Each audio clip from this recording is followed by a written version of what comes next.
The moment the glass shattered was the moment I knew nothing would ever be the same. I'd reached for the tall wine glass, still damp from rinsing, and in a heartbeat, it slipped from my fingers, cascading like crystal rain across the tile floor. My heart lurched, and I knelt amid the glittering shards, breath caught in my throat. Before I could gather myself, Lauren's voice thundered down the hallway. "Get out or I'll call the cops." Time slowed as I touched the rim of the broken glass, blood pricking at my fingertips. The house that had once smelled of fresh paint and Paul's aftershave now reeked of betrayal. I rose, wiping my hands on my apron, and walked into the garden, the afternoon sun glaring on my retreating back. In that instant, I felt an ember of something fierce ignite within me. This was no longer about a dropped glass, it was about reclaiming every inch of the life I had built. I arrived that afternoon bearing a tray of Mom's buttery shortbread cookies, each one still warm from the oven. The scent of vanilla and brown sugar trailed behind me as I stepped into Lauren and Eric's backyard, a pristine suburban oasis where manicured lawns met lavender bushes and laughter tumbled through the air like wind chimes. Guests clustered around wicker patio chairs, cocktail glasses clinking, and I believed these familiar scenes still included me. After all, I had raised Lauren here in this very neighborhood, teaching her to ride her first bike on these sidewalks and coaxing daisies to bloom in this garden. I believed the ritual of bringing cookies would remind everyone I belonged. I moved through the crowd with careful grace, extending the tray and offering sweet peace.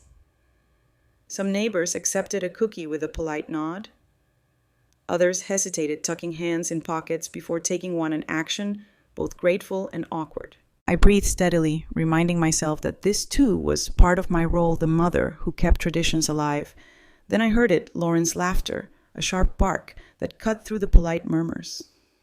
She gestured toward me, with a flourish of her blonde bob, as though unveiling an unwanted decoration. "Oh, she just kind of stays here," she said, voice bright but laced with something colder an edge I hadn't heard before. "You know, helping out." Her words tumbled into the circle, and for a second, the world held its breath. One woman bit into a cookie, paused, then murmured, "Delicious," as though trying to appease an awkward moment. Others glanced at the ground or shifted their gaze to their drinks. Eric's eyes met mine for a fleeting instant, an attempt at reassurance perhaps, but he looked away before I could find comfort in his silence. My hands trembled around the tray. The laughter that followed wasn't vicious. It was polite, nervous, uncomfortable, yet it landed like a slap across my heart. I felt my pulse throbbing in my ears, as if my own blood resented the insult. I opened my mouth to speak, to reclaim my place, but the tray felt impossibly heavy. Instead, I turned on my heel and retreated into the house, the laughter following me like a shadow. Inside, the clatter of my heels on the tile sounded hollow. I placed the tray on the counter and watched the guests through the kitchen window, their carefree chatter now etched with that strange tension. My apron felt tight around my chest, as though the fabric itself disapproved of my presence. I busied myself with empty glasses and crumbs, scraping plates with mechanical precision. Each motion, the swirl of a sponge across the granite, the clink of porcelain in the sink, was an attempt to soothe the sting, to cleanse the slate, and hide my trembling. By the time the last guest slipped out, a hush settled over the house. The patio chairs stood abandoned, and the party's warmth had drained into the evening air. In the dim light, I scrubbed until the countertop shone. Eric swept by with a half-hearted thanks. Evelyn, the words muttered so low, I wasn't sure I heard them correctly. He didn't say mom or mother or even mother-in-law. I was simply Evelyn, third person in my own daughter's story. That night I lay awake in the guest room, the mattress unfamiliar beneath me. Memories flooded Lauren at 6, her dimples deep as she begged for a bedtime story. Paul humming in the hallway, his voice soft like a lullaby. I pressed my palm to my chest, willing myself to remember that I once held a place of honor here. But the ache in my ribs told me the truth: I no longer belonged. 3 days later, I woke early to brew my morning tea. The kitchen was silent except for the hum of the refrigerator. I reached for a mug, my favorite chipped blue one, and knocked over a tall glass on the drying rack. It shattered in a spray of glinting fragments. My apology caught in my throat, and I bent to pick up the pieces, each shard a reminder that I was unwanted.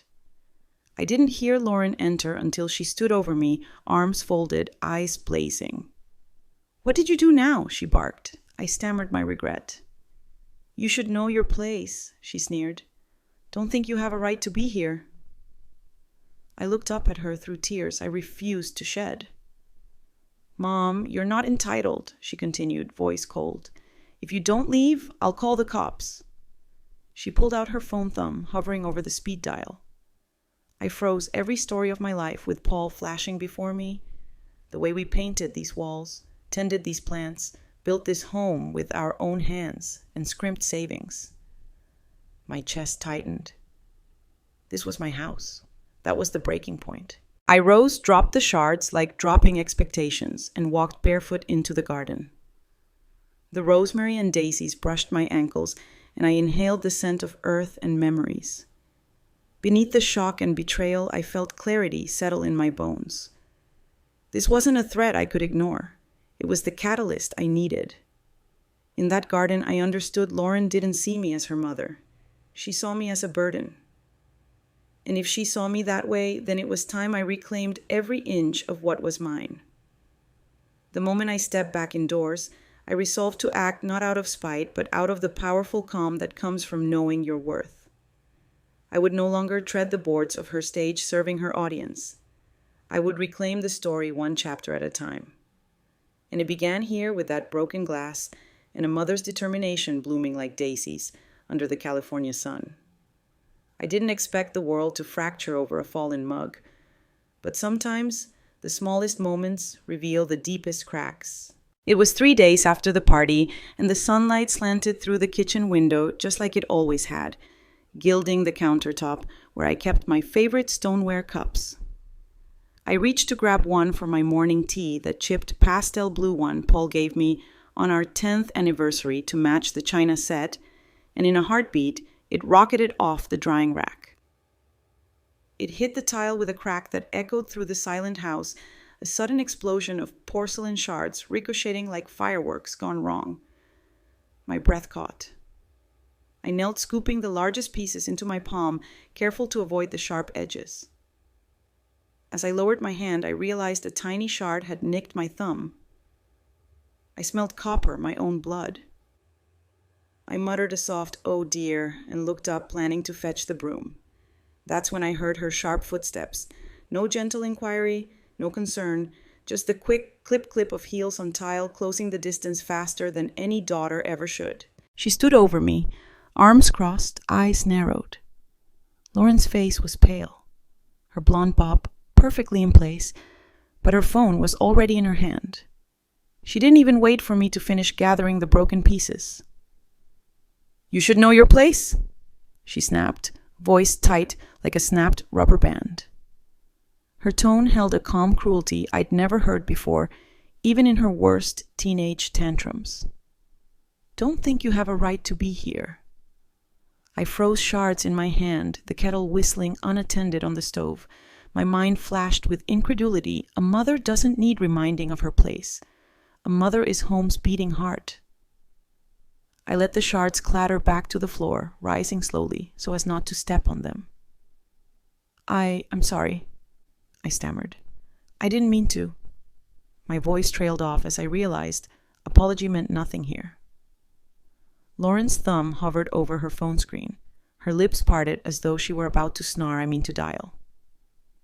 "Get out," she said with finality, "or I'll call the cops." She tapped the screen, the dial tone blooming in the air like a trumpet blast. She spoke into the handset as though ordering a pizza. "Yes, I need to file a trespassing report." Time slowed. I felt the weight of her words settle around me. Mother trespasser. The house. The one Paul and I had lovingly restored. The one that watched me cradle our newborn and comfort our toddler daughter through nightmares was no longer mine. her house now enforced by her calm certainty and that dial tone buzzing like a wasp in a jar. I dropped the shards completely, letting them lie where they fell. Red blossom spread on my finger, but I didn't lift it to my lips. Instead, I straightened and brushed off my apron as though I were dusting crumbs from a table I had no right to set.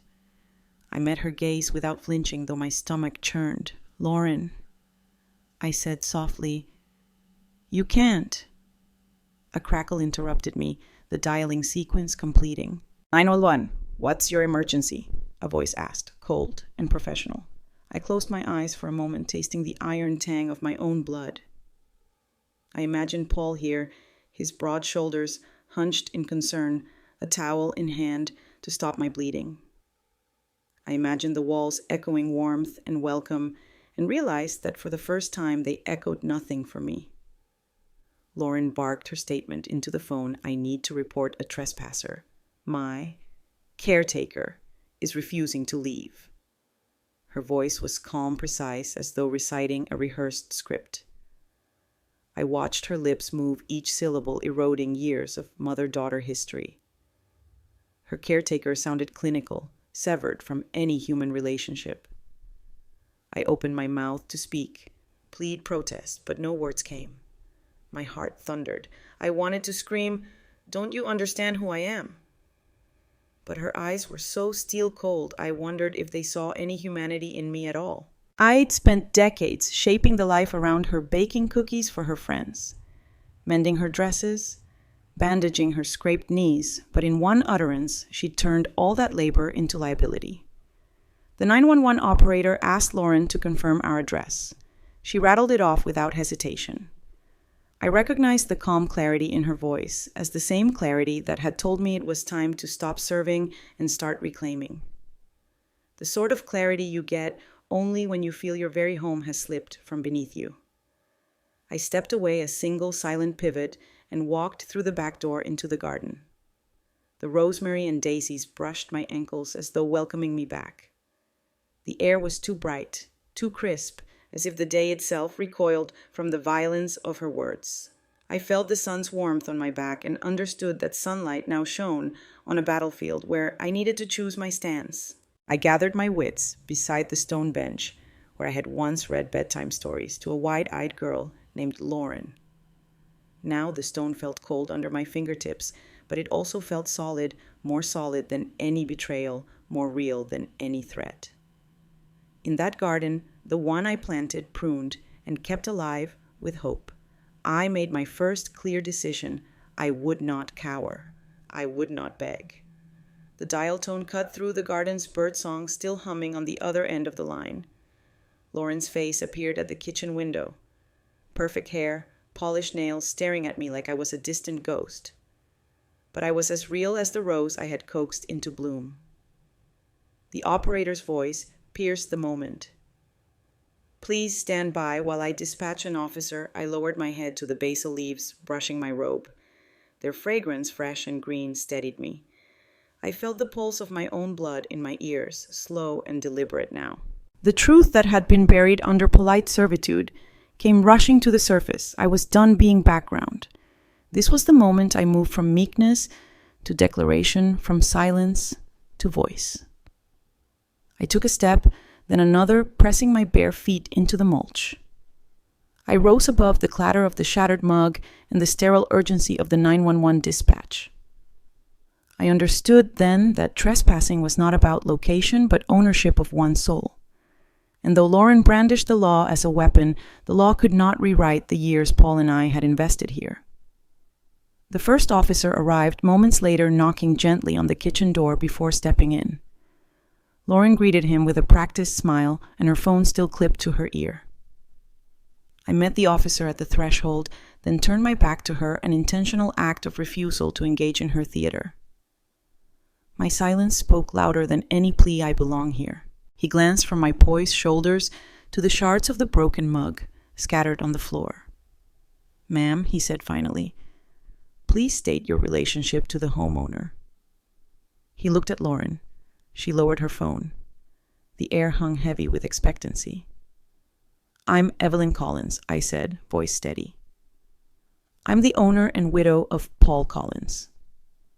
This is my home. My words rolled off my tongue with a weight I'd never felt but had always deserved. Lauren's jaw tightened, surprise flickering across her features before she masked it again. The officer turned to her, eyebrows raised. Is there a problem? She closed her mouth and lowered the phone. Silence swelled, pressing us all to stand in the truth of that moment. Outside, the garden rustled in approval. In the wreckage of a simple accident, a fallen mug, I found the clarity to reclaim my place. And in that clarity, I realized this garden was mine, the house was mine, and I would act to protect every shard of it. I could hear the wail of the police siren growing louder down the block, a ragged pulse that underscored the tension in Lauren's voice as she spoke into her phone. Her words floated through the kitchen window, flat and clinical, filed as though I were a trespasser rather than her mother. I sank against the frame of the door, cleaning rag in hand, and closed my eyes. My breath came fast, as if I'd run a long distance, though I still held my posture. The garden gate hung open behind me, beckoning. Without a second thought, I dropped the rag on the countertop and walked out the back door. The sun was high, the California light almost too bright, and it glinted off the rosemary leaves I'd planted 20 years ago, long before I'd ever known betrayal could taste so bitter. My footsteps were soft on the well-tended path of flagstones, a route I'd mapped out when the yard was just a patch of dirt. Here among the daisies nodding in the afternoon breeze, I felt the first true stirrings of clarity. A cold, crisp realization that I was no longer playing the role I'd rehearsed for decades. The breeze carried the scent of rosemary and jasmine, and as I inhaled, my chest felt as though it were unclenching. For years, I'd tiptoed around Lauren's shifting moods, accommodating her rules about cooking, house cleaning, social appearances, convincing myself it was love to give up any ounce of comfort for family peace. But this garden had always been mine. The soil between my fingers, the spade marks left by my hands, the tiny seedlings sprouting under a mother's vigilant care. Here I was, not a fixture, not a freeloading caretaker, but a cultivator, a creator of life and memory. I knelt by the daisy patch, brushing my palm across the topsoil, rich and crumbly. I remembered the day I planted those seeds. Lauren's first Easter, she was 4, in a dress streaked with grass stains, and giggling because she'd smeared dirt on her elbows like war paint. I'd shown her how to press the seeds gently into the earth, cover them with soil, and whisper wishes for growth. They need kindness, I told her. She'd looked up with wide eyes and given me a crooked smile. Much later, she'd learned that kindness could be weaponized, turned into weakness to be exploited. Not here. I rose and walked to the rosemary bush, fingering its needle-like leaves. I brushed one sprig against my wrist and felt the herb's sharp fragrance fill my senses.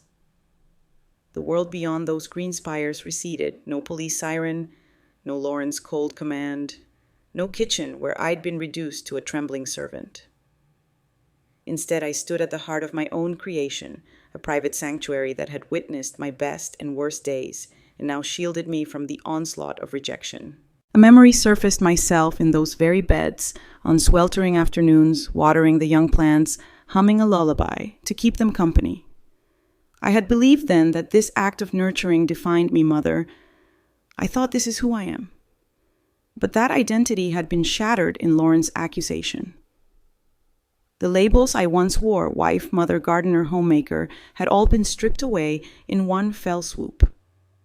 And in the quiet aftermath, I realized I wasn't lost. I was awake.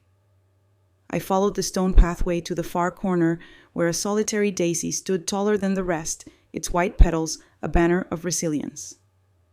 I knelt and cupped the flower as though offering it my own protective embrace.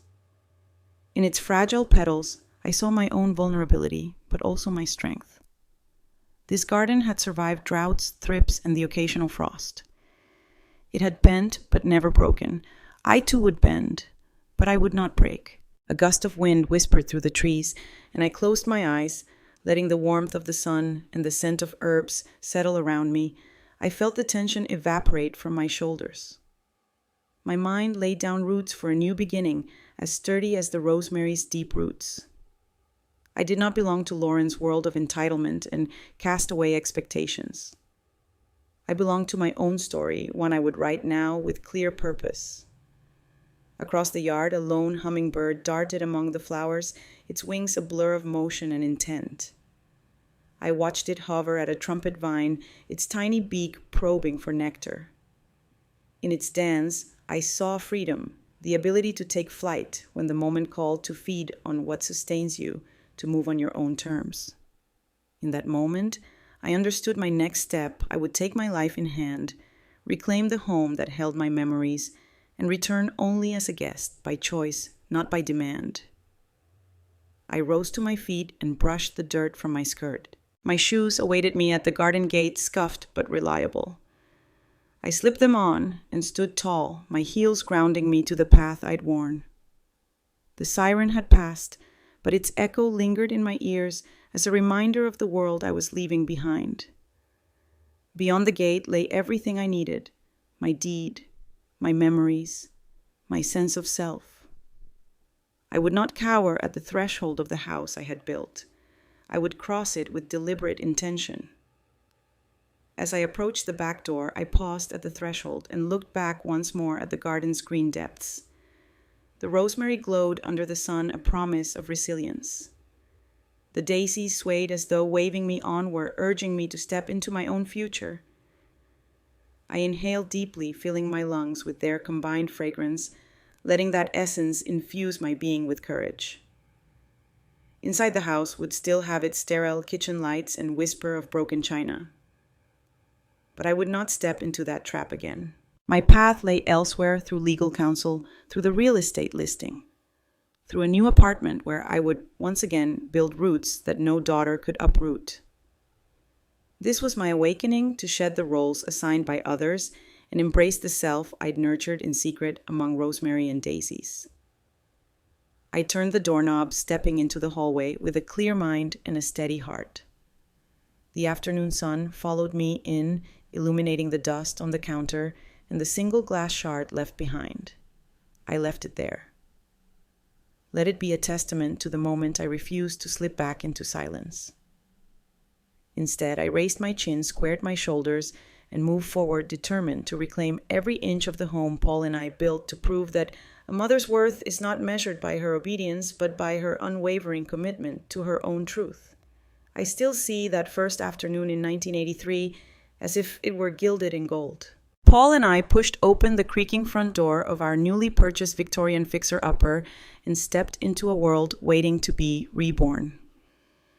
The paint on the shutters was peeling in long gray curls, and the windows rattled when the wind chased itself through the attic, but Paul ran his hand along the banister and smiled. "Good bones," he said, as though praising a fine antique. I took in the sagging walls and worn hardwood floors and felt a shiver of excitement. This would be our castle. We left our single suitcases in the front hall and went straight to work.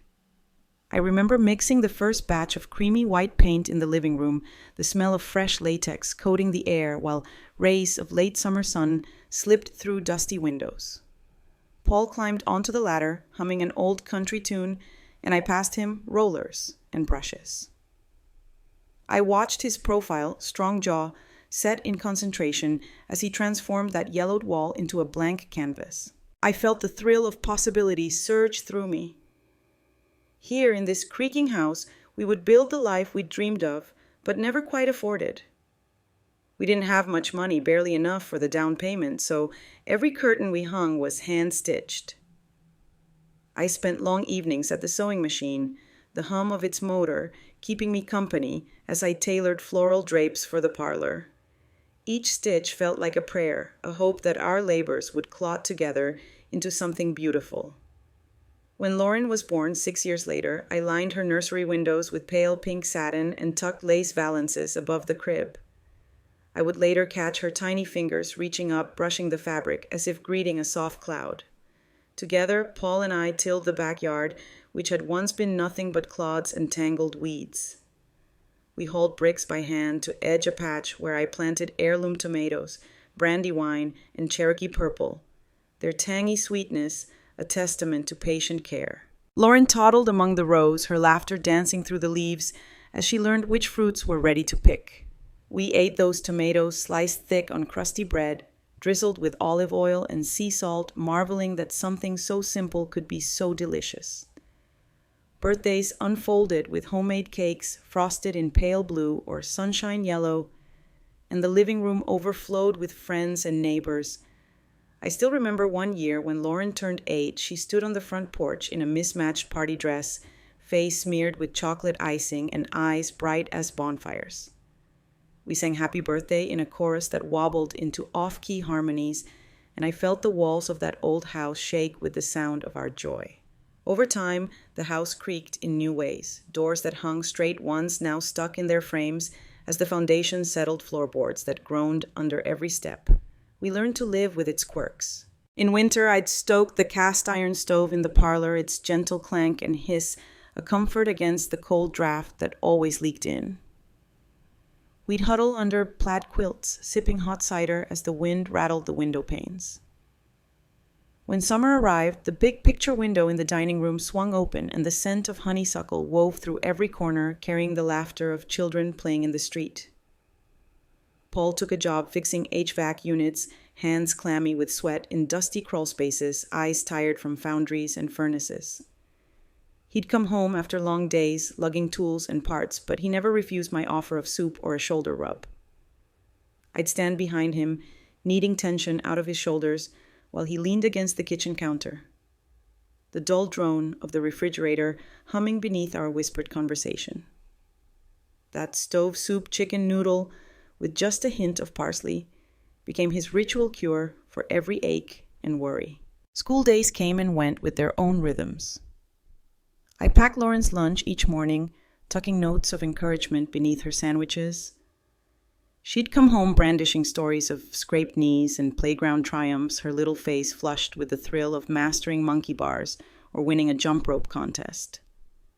I'd press a kiss onto her forehead and lift her onto the kitchen table, wiping her cuts with antiseptic and Band-Aids adorned with cartoon characters.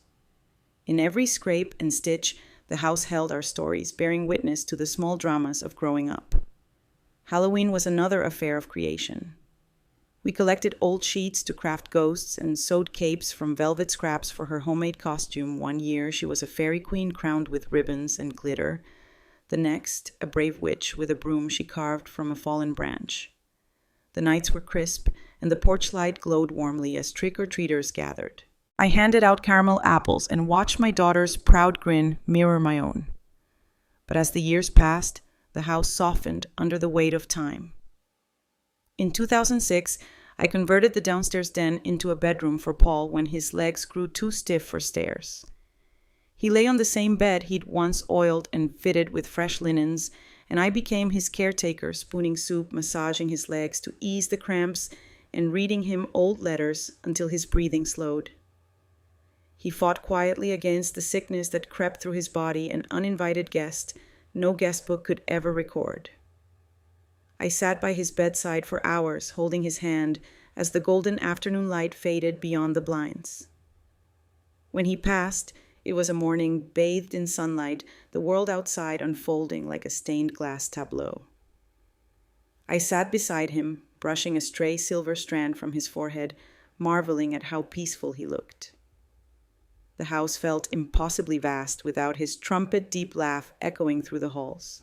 In the weeks that followed, I wandered from room to room, listening for his voice in the floorboards and breathing in the faint residue of his aftershave, clinging to the pillows. Still, I stayed. I could not bear to leave the place that held our history. Each corner was a chapter of our shared life, wood grain walls, etched with growth chart lines, the kitchen table that bore our dinner conversations, the garden gate that swung open to promise another season of hope. I painted fresh coats of white where the grief-soaked paint had faded, and I planted new seedlings alongside the tomatoes that had become crown jewels of summer harvests. That house was more than wood and tile. It was our legacy of struggle and celebration of scraped knees and healing hands of laughter echoing against peeling plaster. It bore the architectural scars of our commitment, and in every creaking joint lay the weight of our labors. It was the home where I became a mother, where Paul and I grew old together, and where our daughter's first dreams took shape. Even when I finally agreed to move in with Lauren, the deed remained in my name. It was a paper promise that tethered me to every memory we'd built within those walls. Yet I did not know then how fragile that promise could become when a daughter's resentment eclipsed years of love. In that moment, staring down the shards of a shattered mug, I realized that a legacy must be defended with as much care as it was created. Because no matter how many chapters the house held, its greatest story was ours, and it was a story I intended to see through to the end. The day I packed my last box and closed the door of our Victorian behind me, I carried more than memories. I carried a hollow ache in my chest that only Paul's presence had once filled. The morning sunlight streamed through our garden gate, warming the worn brick path where we first planted daisies together. I paused for a breath, then turned toward Lauren's house, a modern 2-story painted a pristine white, its shutters gleaming blue. I felt like an actor stepping onto a new stage, the script unwritten. Lauren greeted me in the foyer with a tray of Earl Grey tea and made me sit on the couch. "Mom, I'm so glad you're here," she said, pressing a warming cup into my hands. Her eyes shone with that familiar blend of excitement and relief. She thought she was rescuing me from loneliness. Eric hovered behind her, carrying a box of my books. He set up my little reading nook without a word, arranging my hardcovers on a shelf in the corner by the window. He handed me a mug afterwards and offered a polite welcome home. For that afternoon warmth fluttered in my chest like a timid sparrow. Maybe this was the next chapter. The first weekend felt like a reunion. I stirred lavender sugar into my tea each morning, watching the steam curl in gentle spirals above the cup. Eric tinkered with my sewing machine to make sure it hummed properly. Lauren and I unpacked my kitchenware, the copper pots, the hand-painted bowls, marveling at how they fit into her modern cabinets. We chatted over clinking spoons and laughter about childhood summers. For a fleeting moment, I believed that proximity would heal the long ache of widowhood. But the comforts of those early days soon hardened into the cold edges of someone else's rules. My knitting basket, a woven heirloom that held skeins of yarn in every shade of the rainbow, disappeared one afternoon. I asked Lauren where it had gone. She glanced at the empty corner where I'd placed it. "Oh, I thought the living room looked a bit crowded," she said. Her voice clipped. "We're trying for a minimalist vibe." We included me in theory, but in practice, my belongings had no vote. The potted orchids I'd brought, symbols of resilience after Paul's passing, were next. "The patio needs space to breathe," Lauren insisted, guiding me to move them to a narrow ledge by the back door. That ledge was too small. The leaves drooped over the concrete. When one orchid wilted, she said, "Maybe potted plants are just too much upkeep. Let's stick to succulents." My heart sank as I realized my fingerprints would no longer leave a mark on her home. Unspoken rules sprouted in every corner. I learned that if I cooked fish, I must open all the windows and run the air purifier. If I left the TV on past 10, I should wear headphones. If I invited a friend for coffee, I needed Lauren's approval at least 24 hours in advance. I tried to joke about it, tucking stray strands of gray hair behind my ears as I replied, "Of course, dear," but each acquiescence felt like another stitch in a noose tightening around my independence. I became the invisible housekeeper, bound by expectations, folding laundry at dawn before anyone else was awake, scrubbing the grout in the bathroom until it gleamed, repolishing the hardwood floor with Mom's old beeswax formula I'd brought from our castle. My hands began to smell permanently of vinegar and lemon. When I commented on the gleaming surface, Lauren would say, "That's great, Mom. The place has never looked better." Her smile never quite reached her eyes, and I soon discovered I was expected, but never thanked. One evening, I poured myself a cup of mint tea in the living room. I sank into Lauren's overstuffed armchair, its fabric too new and its cushions too firm. The slender lamp cast pools of light on the coffee table, whose sleek lines looked foreign next to my lace-trimmed doilies. I traced the edges of the doily with a fingertip, feeling the raised embroidery, an heirloom from my mother. I didn't boast about its age or origin. I simply enjoyed the tactile connection to generations of women who had woven hope and memory into their homes.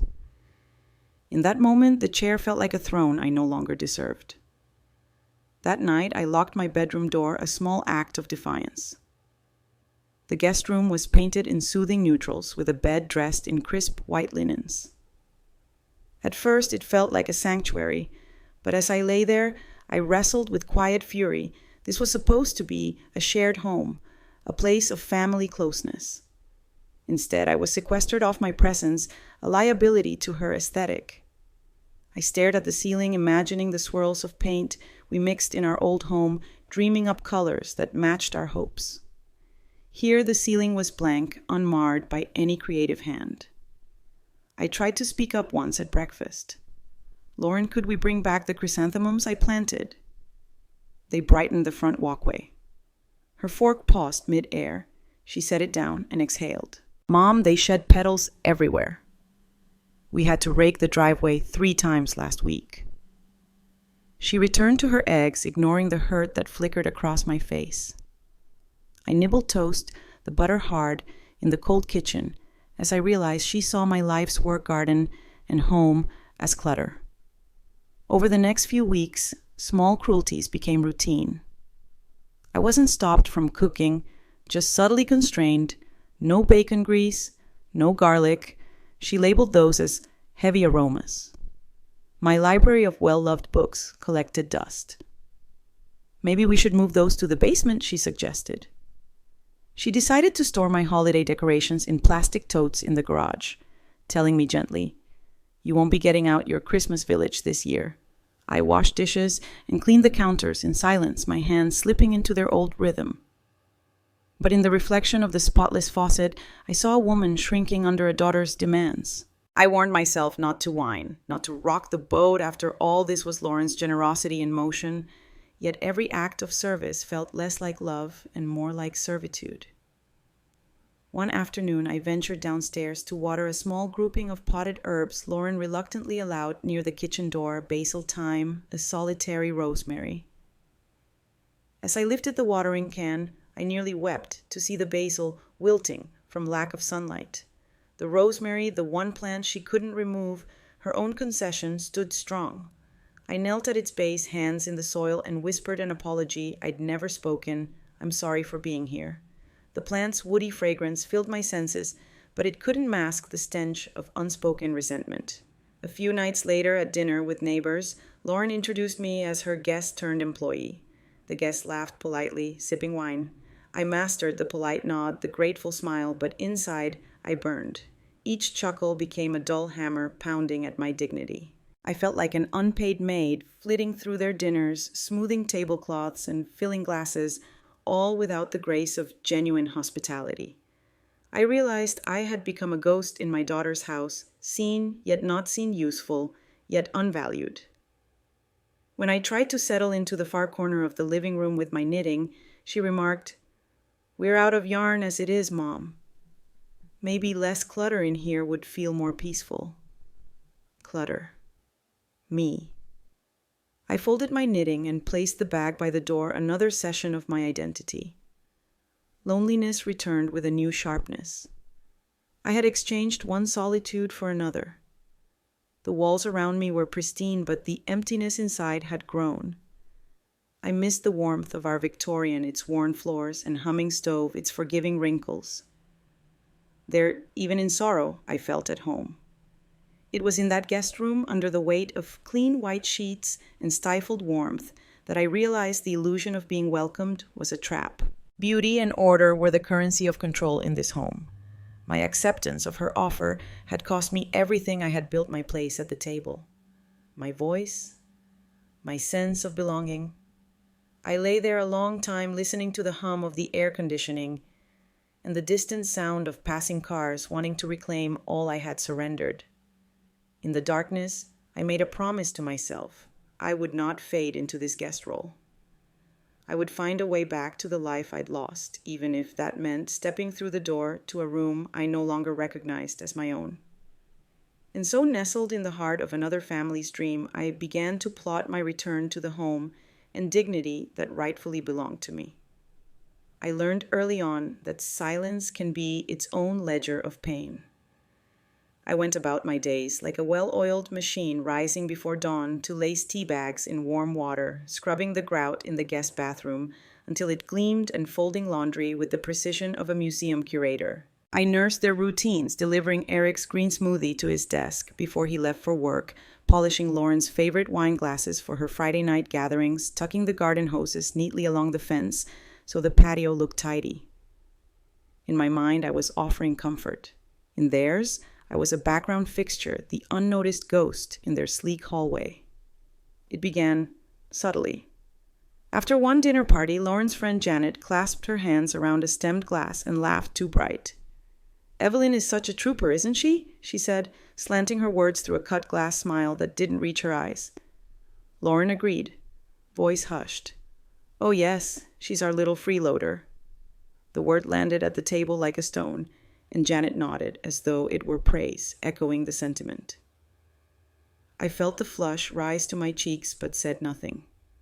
My hands kept moving, clearing plates, stacking bowls. "No worries," I told them. "I'm happy to help." I forced a soft smile and retreated into the kitchen, the laughter trailing at my back. In the gleaming reflection of the dishwasher door, I saw my shoulders slump, the invisible tally ticking up once again. Later, when I thought to confide in a neighbor, Miss Caldwell, who lived 2 doors down, I discovered the Whisper network was already humming. She asked after Paul, and I shared a warm memory of him, but when I mentioned they'd moved in, she blinked and demurred. "I hadn't realized you were still there full-time," she said, softening her voice as though sharing a secret. "Lauren mentioned you were just passing through sometimes." Passive-aggressive cleaning, she'd called it once, smirking as she left my condolence plate on the fence. The worst stung because it came from strangers who should have known better, a group of Eric's colleagues at a work luncheon. I'd volunteered to bring the dessert lemon bars drizzled with a raspberry reduction and offered the tray with a mother's pride. One man held a square between manicured fingers and took a small bite before smirking. "Nice work, Ghost," he muttered under his breath. "Better than Netflix and chill, right?"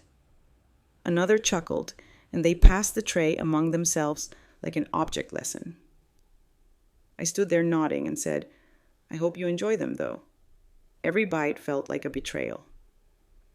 I started noticing that the hall closet, once my refuge for mending needles and knitting needles, had been locked. My yarn, carefully sorted in rainbow skeins, was gone. I asked Lauren where it had gone. She told me she wouldn't have the ugly pile in the hall any longer. "It's clutter," she said, closing the door with a click. "Clutter." The word echoed. My hands had moved from caressing thread to scooping broken glass, but never had I thought my creativity, my pastimes, were so without value. By then, I realized the house was a stage, and I was trapped behind the curtain. When dinner's last guest slipped away, I washed every dish by hand, leaving them spotless under the glow of recessed lighting. But the next morning, I found a note on the counter in Lauren's elegant script. "Mom, please, let's use the dishwasher. You are wearing yourself out. Love, L." I folded the note slowly, a brief attempt at care disguised as instruction. It stood there for days, gently mocked by the stack of spotless plates. I mourned the shifting of these small rituals more than I had expected. Cleaning had once been my meditation, the rhythmic scrape of sponge against porcelain, the swirling dance of suds in the sink, the sigh of a blade tackling soap scum. But now those motions felt like penance for crimes I hadn't committed. I washed my hands until they cracked the skin, flaking under cuticles, where I scrubbed the grout one more time just to be safe. In church groups I once led, I used to teach women that service was a gift, an offering of love that bound hearts together. Now, in my daughter's kitchen, service felt transactional. I cooked their meals not for warmth, but to prove I still belonged. I mowed their lawn, watered the flower beds, folded their linens, and tucked fresh towels into guest rooms no one ever used for guests. It made me invisible, as though my heartbeats could be muted beneath the hum of the refrigerator. One afternoon, I overheard Lauren arranging a dinner party and gently reminding her guests to be mindful of dishes. She mentioned that I had a habit of going overboard and that they could just let leftovers sit in the sink. It was all part of my passive-aggressive cleaning antics, as she put it. Laughter rippled among her friends once again, just as polite, just as cruel.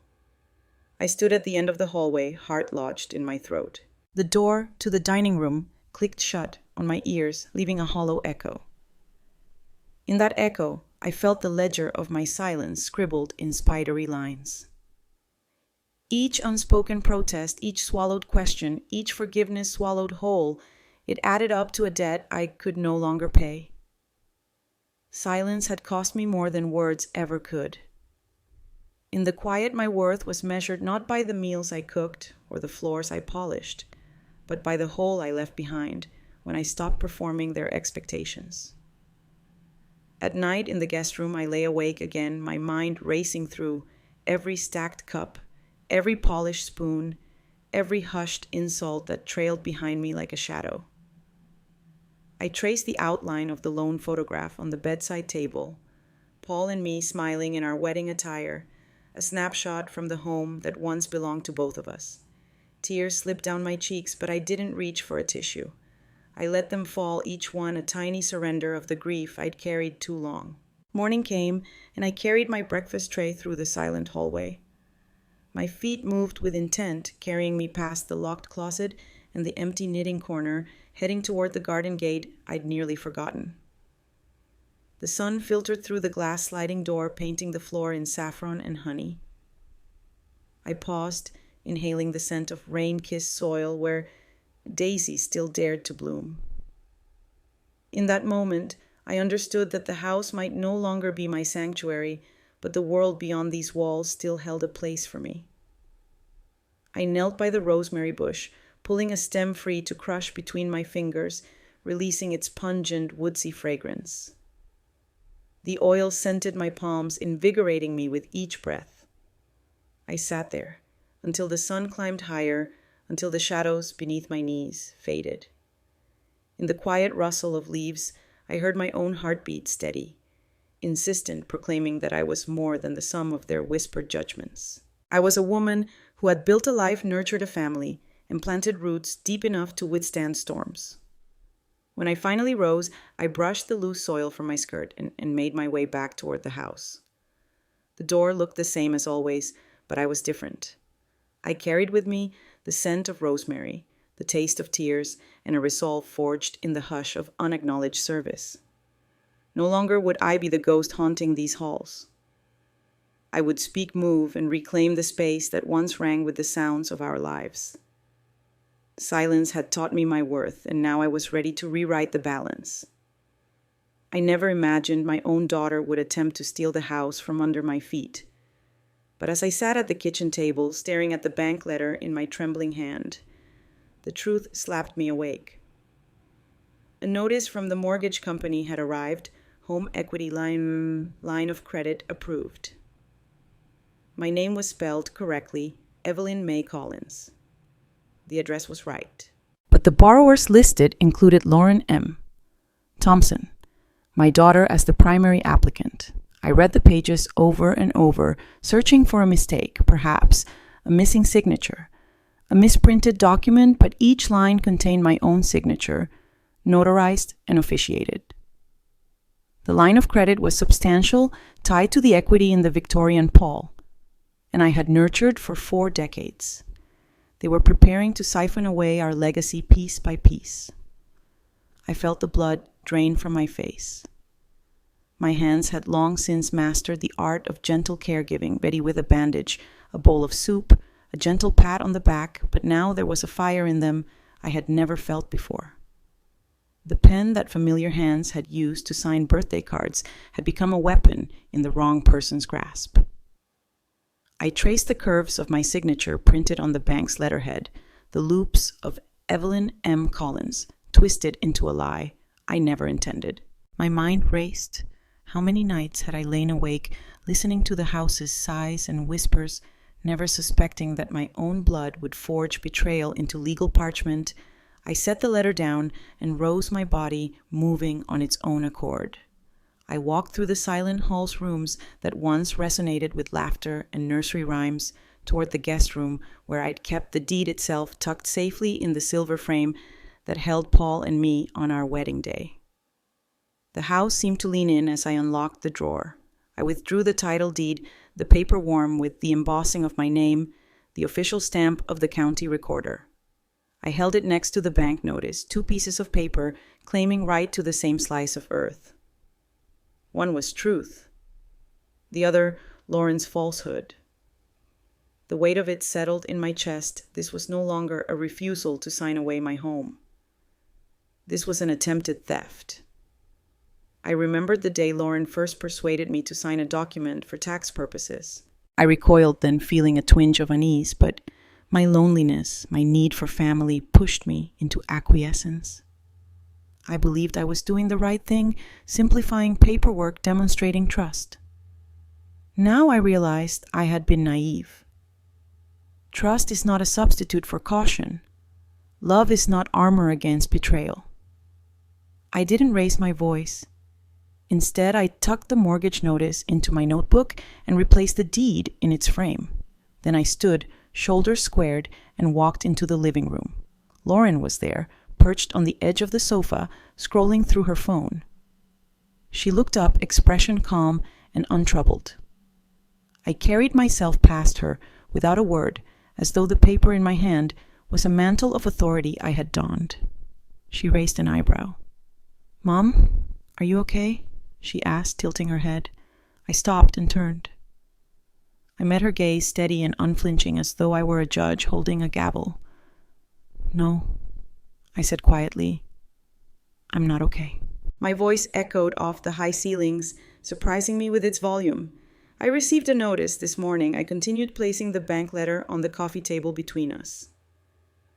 "A home equity line of credit has been opened in my name, listing you as the primary applicant." I watched her face turn pale instead of apologetic.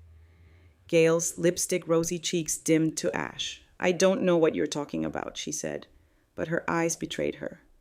I unfolded the mortgage documents, letting them fall like a fan of accusation. "My signature," I said, tapping the top page forged. I felt no tremor in my words now, only cold clarity. "Explain it to me."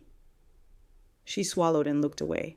I needed access to funds," she stammered. "It's just a formality. I thought you'd understand." The lie clattered between us like broken glass. "A formality," I repeated, voice soft but ironclad. "That was our home equity, Paul's and mine. You stole it." I felt an unexpected surge of triumph at naming her betrayal. The truth was, it felt good to speak it aloud. Lauren's shoulders slumped. She looked smaller, suddenly a girl caught doing something she knew was wrong. She opened her mouth, then closed it. For a moment there was silence thick enough to choke on. I let it linger, watching her fidget with the edge of her sleeve. Then I spoke again, my tone measured like a judge's. I called Walter. Her eyes snapped up. "You what?" "My husband's best friend, the attorney," I said, folding my arms across my chest.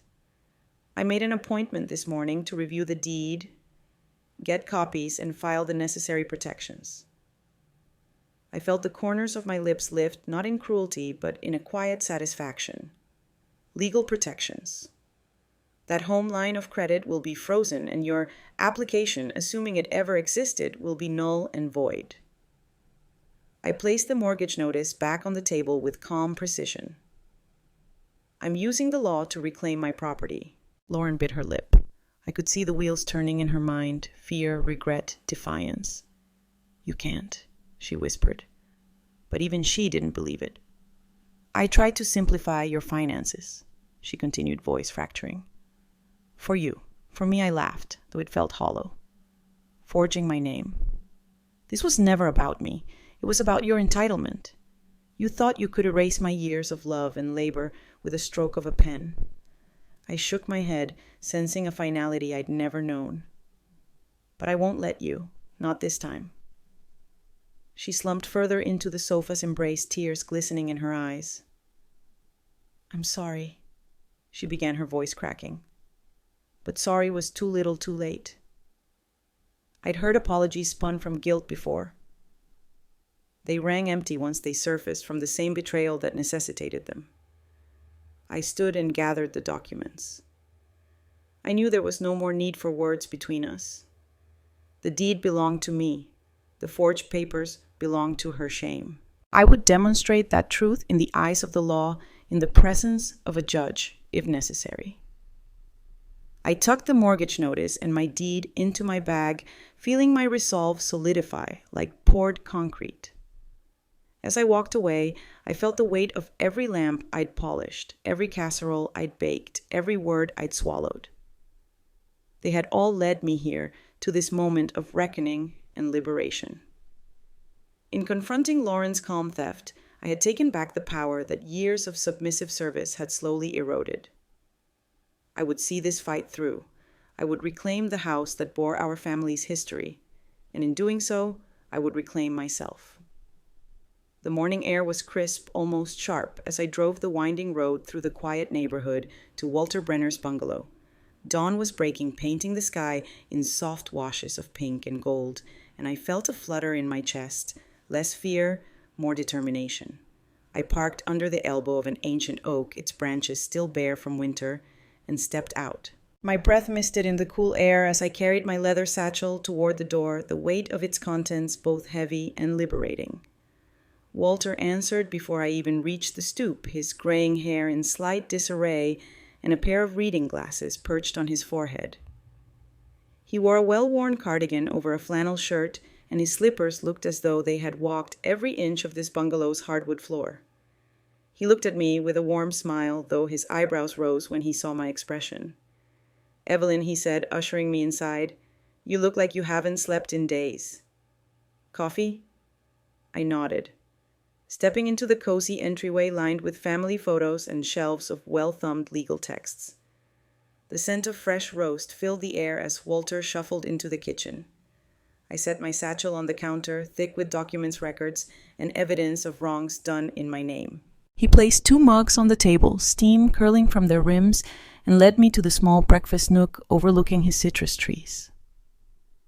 The table was a mottled mosaic of orange and green tile sunlight filtering through a nearby window, spotlighting every imperfection and wash of color. I ran my fingers over the edge of my mug, feeling its familiar ridges. "Thank you," I said softly. Walter sat across from me, folded his hands on the table, and studied me with concern. I took a sip of the steaming coffee, feeling the bitter warmth settle in my chest, anchoring me. Then I laid out the deed, opening the heavy folder to reveal the embossed county seal and my name stamped bold as truth at the top. Walter's eyes followed the arc of the paper before he picked up the first sheet, scanning it with the practiced eye of a man who had spent decades navigating legal codes. Next, I slid forward the tax records, 40 years of statements showing every payment, every assessment, all in my name. The numbers formed a mosaic of a life built with careful dedication, a household maintained through frugality and love. Walter picked those up, his lips pressing into a firm line as he scanned the lines and dates. Then, with a breath that felt like shattering glass, I placed the bank's notice on the table, the approved home equity line of credit in my name, listing Lauren as the primary applicant and me as a passive note. The forged documents lay beneath it, copies of what had passed through bank channels, each bearing my signature, but executed with my forged name. Walter's expression darkened as he carefully reviewed the pages. His knitting brows reflected both disappointment and resolve. After a long pause, he placed the papers down and looked at me directly. "Evelyn," he said, voice low and steady, "there's no question about this. Your daughter went beyond mere presumption. This is a blatant forgery. She can't touch a single brick of that house without your consent. Legally, it's crystal clear." His words filled the room, echoing off the tile and wood in a way that made the space feel suddenly larger room for hope for action. I felt the tight coil in my chest loosen a notch, as though a rope of dread had been cut. "What's our first step?" I asked, though the question felt almost unnecessary. Walter had already been moving pieces in his mind. He leaned back in his chair, resting his mug on the table. "First, we file a formal notice with the mortgage company and the county recorder's office. We'll submit notarized affidavits stating that the application was made without your knowledge or consent, and will include a certified copy of the deed reflecting your sole ownership. Next, we'll instruct the bank to freeze any transactions on that line of credit immediately." He paused, letting the weight of each step settle, and then I prompted. My voice had grown stronger, resonating with the clarity I'd found in the garden's quiet moments. Then Walter said, "We issue a cease and desist letter to Lauren. She'll have no legal ground to stand on. Should she challenge it, we'll move to seek damages for fraud and forgery. You have every right, moral and legal, to protect your property." He tapped his finger on the table. "And if it comes to it, we'll file in court. But I don't anticipate you needing to do more than enforce your rights once she sees the evidence." His certainty was like a beacon. For so long I'd been adrift in half-truths and whispered slights. Now here was a clear path, legal, deliberate, unstoppable. I drew in a breath, steeling myself. "Will she argue?" I asked, though part of me already knew the answer. Walter's eyes flicked back to the documents. "People don't forge papers expecting to back down. She'll fight it, but not successfully. You have the original deed, the tax records, the notarized history. The burden of proof is hers, and it's non-existent. We'll schedule the filings by tomorrow morning. I'll handle the paperwork. You just need to review and sign." I nodded, feeling the weight in my hands shift from fear to purpose. "Thank you, Walter. I don't know how to express what this means." He smiled gently. "You don't have to. Save your energy for moving forward. Your life, your home, is waiting on the other side of this. Just remember you built this piece by piece. You deserve to keep it." I folded my hands around the warm mug and looked out the window at the branches of Walter's orange trees laden with fruit that would soon ripen. I pictured the red bricks of my Victorian glorious in their weathered dignity standing firm against any storm of betrayal. I thought of Paul's calloused hands directing the restoration Lauren's laughter as she chased daisies in the yard. None of that history could be erased by forged signatures or whispered lies. "I'm ready," I said, my voice steady. "Let's do it." Walter raised his mug in a quiet toast. "To reclaiming what's rightfully yours." I mirrored the gesture, feeling the warmth of coffee and friendship renew my spirit.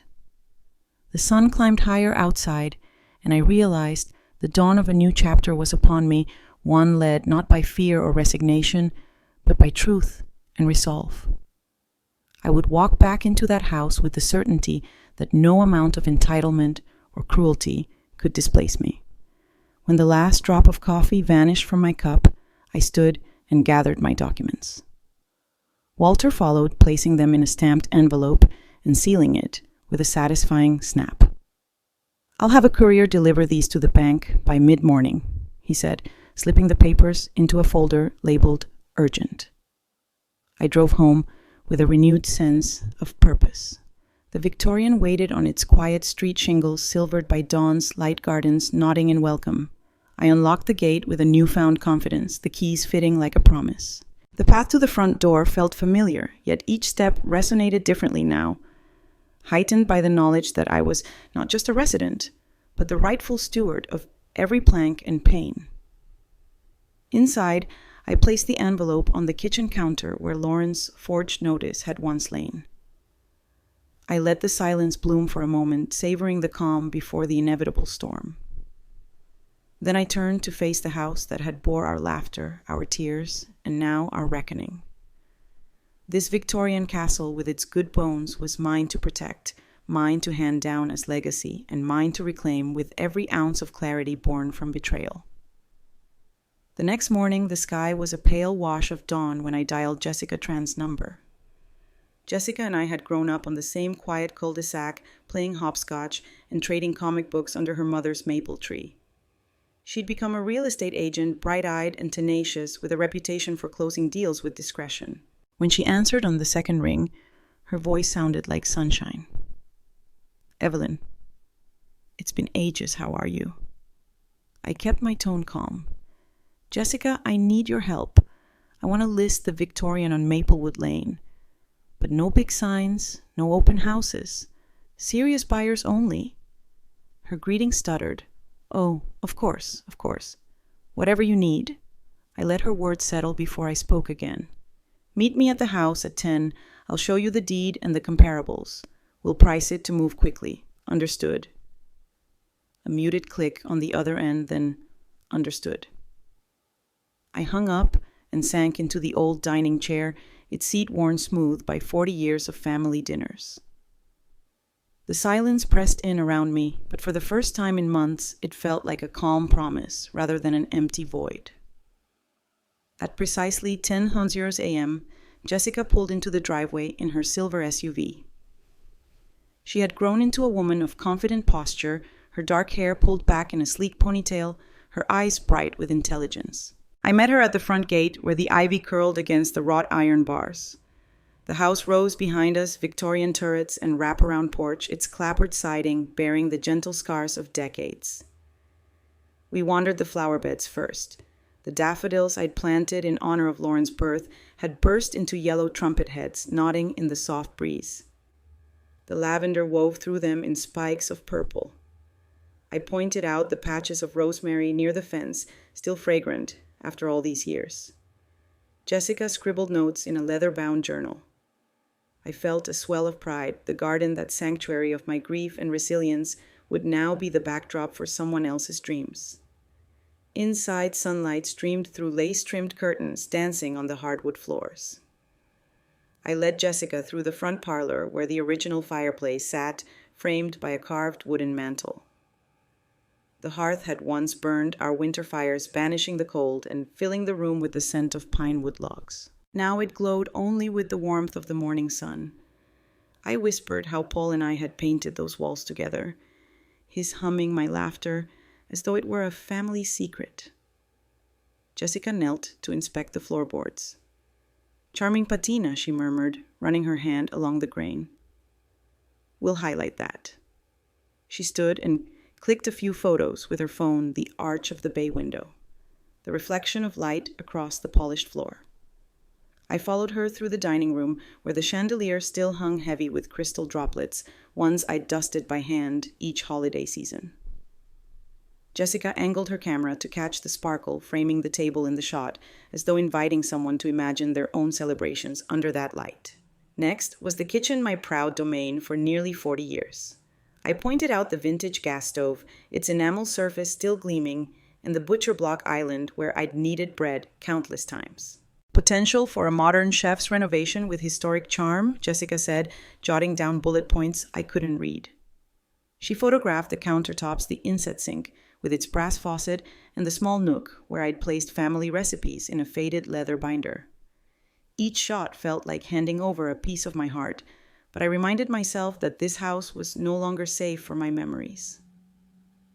We climbed the narrow staircase, footsteps echoing softly against the worn runner I'd replaced only last year. On the second floor, I opened the door to Paul's final bedroom, now still and empty, its pastel wallpaper peeling at the corners. Jessica took a photo of the window overlooking the garden, the morning light playing across the now dusty bed frame. "Potential for a serene primary suite," she said. I nodded, imagining someone else standing in this room for the first time, unaware of its history. The guest room held my daughter's old dolls in a glass-fronted cabinet. I pointed to the doilies on the windowsills, each one hand-crocheted by my mother. Jessica captured their intricate patterns on her phone. "Quirky vintage accents," she said, standing back to take in the whole scene. "We'll emphasize family heritage." I clasped my hands together. Heritage, yes, but mine wasn't meant to be stripped away. Finally, we climbed to the attic, a place we rarely visited, where beams bore the faint scrawl of my younger self in pencil, noting the date and a brief note about a family celebration. Jessica knelt to examine the markings, then looked up at me with a gentle smile. "This is gold Evelyn. Buyers crave authenticity." She pointed her lens up, framing a shot of the slanted rafters with a single window framing the sky. It was a reminder that the house, like me, had endured storms and seasons. We descended back to the parlor, and Jessica pulled out her tablet. She tapped through a series of photos, laying them out in a grid. The sunlit living room, the kitchen island, the garden in bloom, the attic's wooden trusses. She clicked and swiped until each image shone with intention, an invitation to serious buyers who appreciated history and quality. "Now," she said, setting the tablet on the coffee table, "we craft the listing." Her fingers flew across the screen. 3-bedroom, 2-bath Victorian with mature gardens, original architectural details, updated systems, electric plumbing, HVAC, all within the last decade. Asking price $725,000. No open houses. Private showings by appointment only. Cash buyers preferred. She read it back to me like a poem of possibility. I leaned in, absorbing each word. The price was bold but fair, reflective of the market and the home's character. I nodded. "Let's do it." She tapped publish with a soft click. Immediately, the listing went live on MLS and high-profile agent networks. Jessica leaned back, a satisfied grin spreading across her face. "This will attract serious buyers within days. Your name, as sole owner, will appear in every document, the bank, the recorder's office, the title report. No chance for confusion." I exhaled, feeling the air in my lungs expand as though the house itself was breathing a sigh of relief. All those years of silence and small cruelties had led to this quiet act of rebellion, reclaiming my legacy, not with a shout, but with a whisper of paperwork and purpose. "I want no mention of occupants," I said, voice firm. "Just the property's history and potential." Jessica nodded. "Already taken care of. We'll handle all inquiries personally. I'll vet each prospective buyer. No tire kickers." We sat in silence for a moment, letting the last echoes of camera shutters and screen taps fade. The house seemed to hum around us, the walls remembering every brushstroke, every footstep, every whispered word of love and hope. I traced my fingertips across the coffee table's wood grain, imagining someone else in this chair, building new dreams. "Thank you, Jessica," I said at last, standing. "You've done more than list a house. You've given me a way forward." She reached across the table and squeezed my hand. "You built this place, Evelyn. You deserve to choose who owns it next." I felt a warmth rise in my chest, not the sting of betrayal, but the steady glow of empowerment. As we walked back to the front door, I paused at the threshold, looking back at the Victorian in the morning light. Its turrets gleamed, the windows reflected the sky, and the front porch seemed to hush its creak in solidarity. I closed the gate behind me, the latch clicking like the final line in a well-written chapter. The path before me was clear, no more hidden corners, no more unspoken rules. I'd listed the house quietly, deliberately, and now the world would come to me. Serious buyers only. And when the right offer arrived, when the right person recognized the good bones and cultivated heart of this place, my chapter here would end. But the legacy Paul and I began would carry on, written by new hands, who valued every brick, every scar, every story. And mine would start anew, unburdened and free.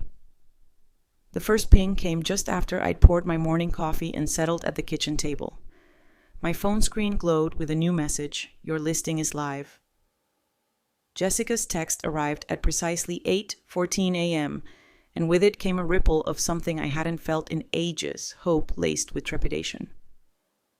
I wrapped my fingers around the warm mug, its porcelain cool against my palm, and exhaled slowly. Today, the house wouldn't just sit behind locked gates and silent halls. Today, it would speak to the world. By 9:00 a.m., the first inquiry popped up on my realtor's portal: interested cash buyer, tech industry founder, seeking urban escape. Jessica forwarded the note at once, adding, "He loves the historic charm but wants fiber optic upgrades. Wants to see photos of the garden."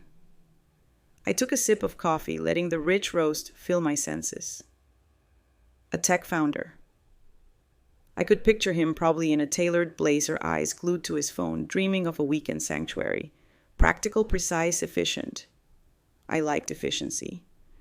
But I wondered if he'd hear the house's quieter voice, the one that whispered of family gatherings and scraped-knee consolations.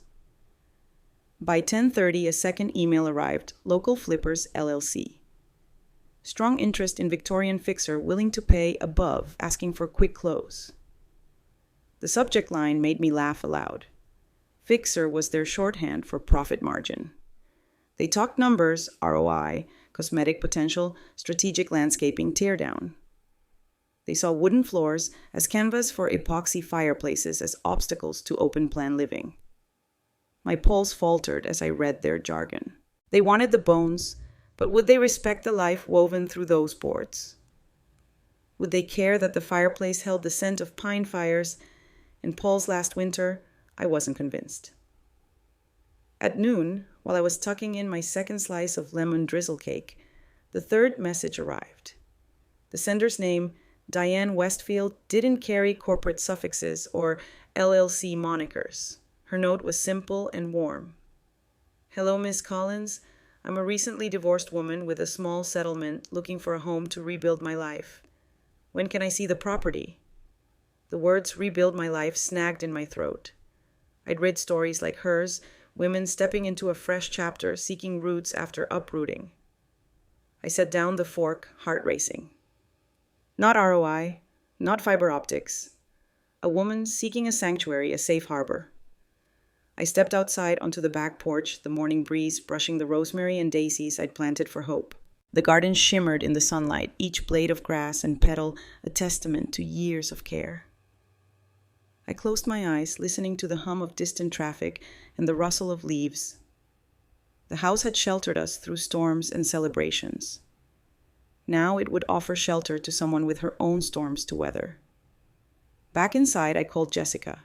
Her voice crackled with excitement. 3 offers already. That's incredible.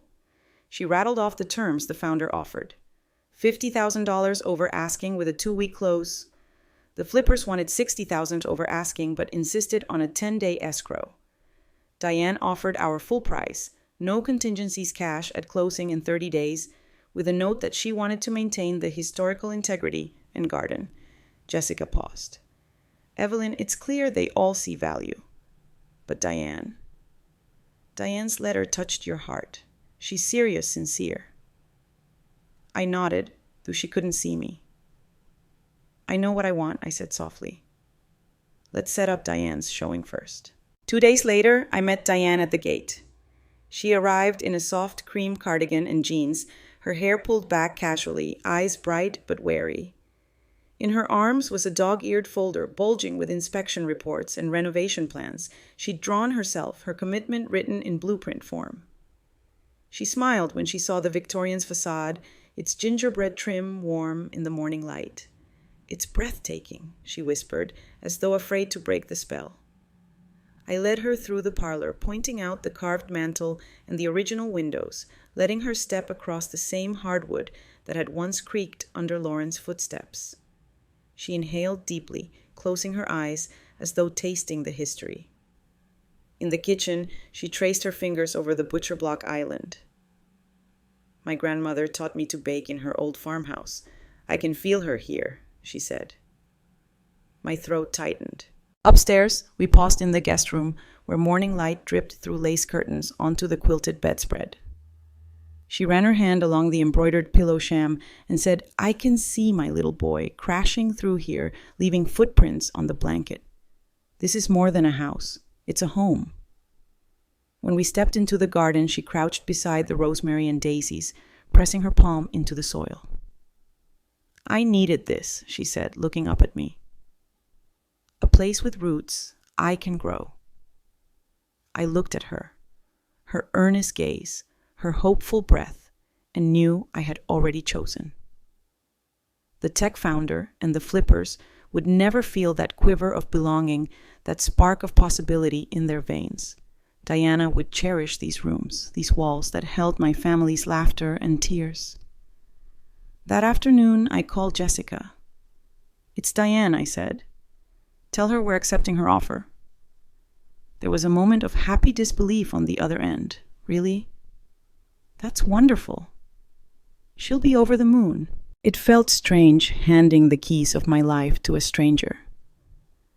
But when I signed the acceptance letter that evening, I felt the weight of betrayal lift from my shoulders. With one stroke of the pen, the house passed from the daughter who branded me a freeloader to the hands of a woman who saw its soul. By sunset, Diane's contract was signed, notarized, and secure. I folded the papers slowly, tucking them into the same silver frame that had once held Paul's wedding photo. My heart felt both heavy and light-heavy, with the memories I would leave behind light, with the knowledge that those memories would now be honored, not exploited. Later, I stepped onto the back porch, the sky rippling with streaks of pink and lavender. The garden scents, rosemary, jasmine, daisies, drifted around me like congratulations. I closed my eyes and let the dusk settle. A chapter of my life was closing, but a new chapter lay ahead, empty pages waiting for my pen. I realized that I wasn't just selling a house. I was passing on a legacy to someone who would build her own dreams within these walls. And for the first time in a long while, I felt a peace as comforting as the old Victorians' embrace. The echoes of betrayal and servitude were giving way to the promise of freedom. My freedom to walk away with dignity intact and a heart open to what came next. The city lights stretched beneath me like a living tapestry as I carried my suitcase through the open door of my new apartment. It was modest, one bedroom, a small kitchen, and a living area just big enough for my favorite armchair, but its windows faced east where the sun's morning glow would spill across pale walls. I set my bag down and ran my fingers along the smooth countertop, a sense of wonder lifting in my chest. This space was mine fully and completely free of whispers or inauspicious rules. I unlocked the balcony door and stepped outside the concrete cool beneath my slippers. The night air carried the blend of car exhaust and distant music, a reminder that the world continued to swirl beyond these walls. I brought my mint plants forward from the moving box. I'd placed them in 3 pots of vibrant green leaves, still dewy from the florist's mist. I arranged them along the railing, pressing them gently into their ceramic homes, and breathed in their sharp, cooling scent. My grandmother used to tell me that mint was the herb of renewal. Tonight I felt the truth of her words, each leaf an emblem of fresh starts. Inside, I unpacked slowly, placing a few mementos on the floating shelves, a framed wedding photo of Paul and me, the silver frame backing the deed I'd held onto so fiercely. My grandmother's silver hairbrush, its bristles worn smooth from decades of use. And a tiny seashell I'd found on the beach where we'd honeymooned so many years ago. These small touches filled the apartment with echoes of my past, but also whispered promises of the future. I arranged a soft throw on the edge of the armchair and set my reading lamp beside it. This would be where I'd curl up with a book on chilly nights instead of pacing the halls of a home that had become a gauntlet of silent judgment. My phone buzzed on the kitchen counter, Lauren's name lighting the screen in urgent crimson. I stared at it, my heart lurching with the old instinct to respond, to placate, to explain. But the quiet apartment wrapped around me like a protective hug. I let it ring. The second call came, followed by a third. Each one faded into voicemail. Pleas, accusations, threats. I imagined her voice rising through clenched teeth. You can't do this to me. I'll call the police. I'll call Walter. But I didn't call back. My silence carried a finality none of her words could challenge. That night I sat on the balcony with a cup of chamomile tea, the steam curling in the lamplight. The city below hummed with life, and I realized I no longer felt tethered to the old rhythms of fear and subservience. The balcony railing became my boundary, the edge between a past of whispered slights and a future of open possibilities. My gaze traveled to the horizon where buildings rose like stalwart sentinels, and I felt both small and limitless, small in the grandeur of the city, limitless in the expanse of my own capacity to heal and grow. I thought about the days I'd spent under Lauren's roof, navigating unspoken rules and biting remarks, each chore an unwritten contract I was never thanked for. In that house, my worth was measured in polished countertops and empty trash bins. Here in my own apartment, my worth was inherent. I had earned it through decades of love and labor, and no forged papers nor whispered insults could strip it away. Inside, I arranged my kitchen with deliberate care, mugs aligned on the rack, spice jars lined up by height, a single vase of daisies on the windowsill. I closed my eyes and listened to the kettle's soft whistle, the lone cat's meow, echoing in the hallway, the distant rumble of a bus. This was a symphony of autonomy, each note affirming my presence in a home I had claimed with my own signature. Later, I wandered to the bedroom and slid the key into the lock. The room was quiet, lit only by the glow of the street lamp through the blinds. I changed into my nightgown, soft flannel, in a muted plaid, the kind of garment that feels like a warm embrace. I crawled under the duvet and pulled it up to my chin, savoring the absence of tension that had haunted my shoulders for months. Here there was no inventory of crumbs to clean, no unspeakable messes of resentment to hide beneath the bed. There was only peace. I thought of Diane, the woman who would soon step into my Victorian and weave her dreams among its turrets and turfed lawns. I wondered if she too would pause at the threshold of her own liberation, realizing that a house is more than walls and windows. It is the vessel of hope and renewal. I carried that thought into a deep, untroubled sleep, the weight of the past lifting from my chest with each exhale. Morning came with a soft amber glow. I awoke to the sound of mint leaves brushing against the railing and the distant rumble of early traffic. The first light crept across my pillow, and I stretched, feeling the promise of a new day tingle in my fingertips. In the bathroom mirror, I saw the faint streaks beneath my eyes, testimony to nights resting with grief and anger, but also the steady set of my jaw, a banner of resolve. I stepped onto the balcony once more, inhaling the crisp dawn air. The city's silhouette sharpened against the brightening sky, and I felt a surge of gratitude for the chance to reclaim my story, for the courage to choose myself, and for the freedom that blossomed with every new breath. My phone lay silent on the table. I let it stay that way. In the quiet of my own home, I had found my voice, and it finally sounded like me. I step out onto the 24th floor porch just as dusk drapes the city in violet and gold. The railing is cool beneath my fingertips, and the jasmine I planted in terracotta pots on either side of the sliding door sighs its heady scent into the warm evening air. Below me, the skyscrapers rise like gentle giants, their windows glowing like fireflies trapped in glass. I lean against the railing, closing my eyes, and for a moment, I simply breathe, letting the city's hum mingle with memories of another life, another home. I think back to the peeling Victorian on Maplewood Lane. I remember its creaking floors, the ivy-wrapped columns on its porch, and the garden where daisies and rosemary once flourished under my careful hands. That house was more than wood and nails. It was where I became a mother, where Paul and I painted walls and nurtured seedlings, where Lauren's laughter echoed through rooms I had scrubbed and polished. It was a repository of love and labor, of scraped knees and shared laughter, of quiet acts of devotion that no one ever thanked me for. On that porch, among the herbs I had tended, I discovered the cost of silence. I had washed endless dishes, folded hours of laundry, and watered pots of flowers while absorbing insults disguised as helpful suggestions, emotional clutter. A freeloader, passive-aggressive cleaning. I learned that kindness offered unguardedly can breed entitlement if the recipient mistakes benevolence for weakness.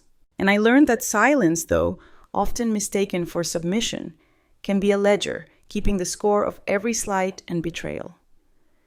Yet tonight on this high balcony, I wear no pearls of pity. I demand no apologies from the daughter who tried to erase me.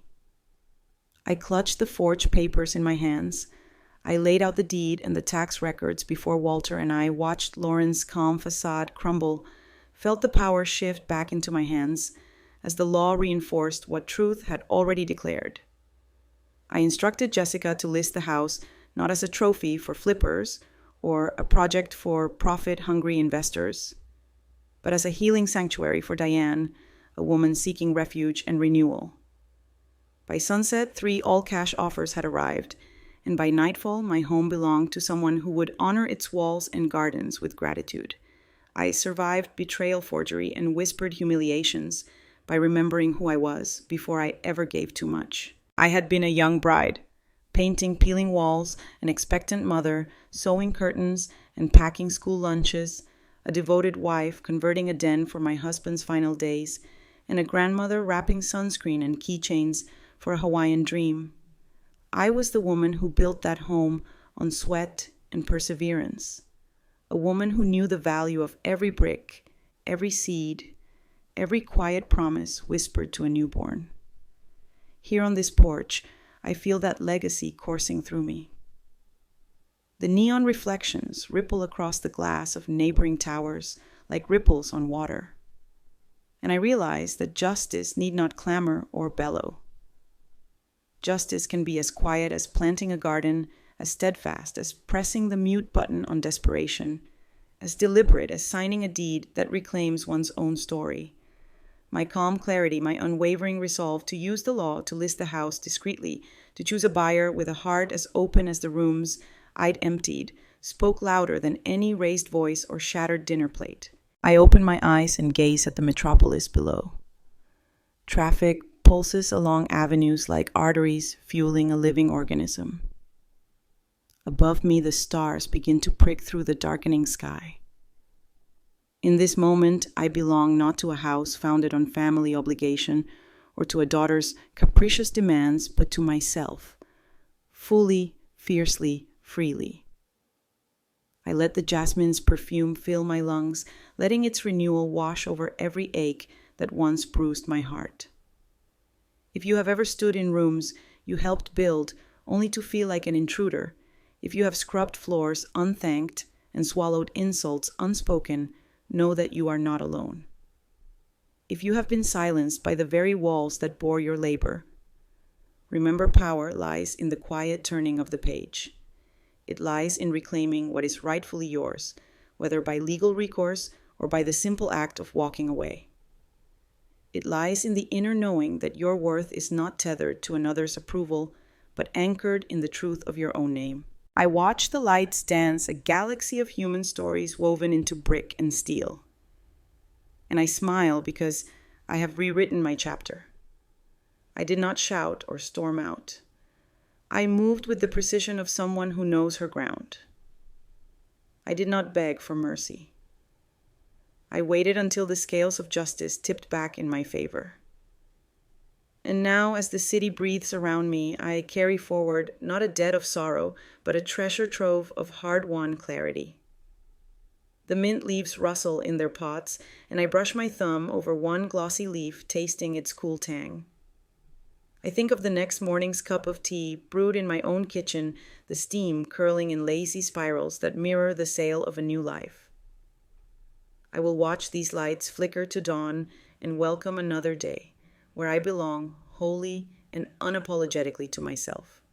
And if you too have been cast aside by those you once nurtured, take heart quiet. Resolve is the loudest justice of all.